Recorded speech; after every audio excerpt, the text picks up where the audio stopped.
We are narrative creatures, so from time immemorial, we have proof that people have told stories to make meaning of themselves, to make connections, to build that knowledge.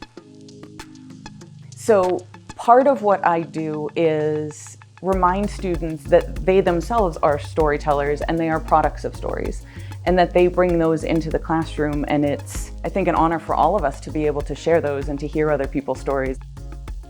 My name is Bridget Keown. I am an assistant teaching professor in the Gender, Sexuality, and Women's Studies program here at the University of Pittsburgh. I lead the Gender and Science Initiative, so we are looking to blend the methodologies and frameworks of gender studies and the social sciences with the STEM fields to improve research outcomes for all. I credit her as the inspiration for my professional goal of wanting to work in healthcare and decrease discrimination for vulnerable groups and minorities in healthcare, because I found out about a lot of that through her coursework and her teachings. The way that she teaches is so considerate of her students. She would always check in with us on how we're doing, how she can help, and her ability to care for her students is really profound and allowed me to feel more comfortable advocating for myself.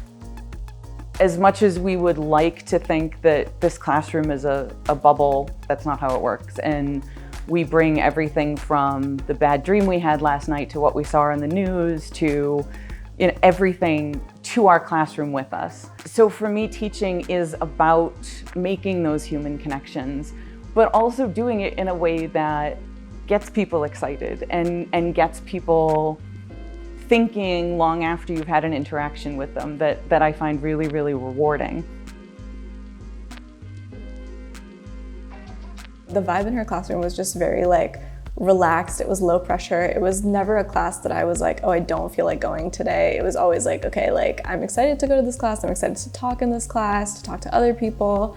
It was very discussion based, and so usually that's very intimidating, but I was very happy to do that in her classroom just because I was I never know where this discussion is going to go, but I know she'll always be there to back people up. I personally really like classroom discussion. It's very much like a conversation between friends, and one friend just happens to know a lot more about the topic than you. I think that's really affected my way of thinking about history, about how it's this deeply contextual thing which is affecting the modern day and how we think about certain things. I learned so much every day from all of my students, whether it's how TikTok works to a more profound connection that they've made between one of their classes and what we're talking about. So the idea that they are coming in as experts is as important to me as the idea that I can share my expertise with them. There should be lines of communication going across generations and across places, and making them feel more comfortable connecting with other people, I think is a really important aspect of that. The curiosity and the energy and the grace that students bring to the classroom is something I value so much, because there aren't a lot of spaces where that is welcome or where failure is seen as a part of the process. That collegiality extends not just between peers on paper, but exists between undergrads and graduate students, between faculty and graduate students, between staff, and it's this matrix of people who understand that they are all here for a similar goal.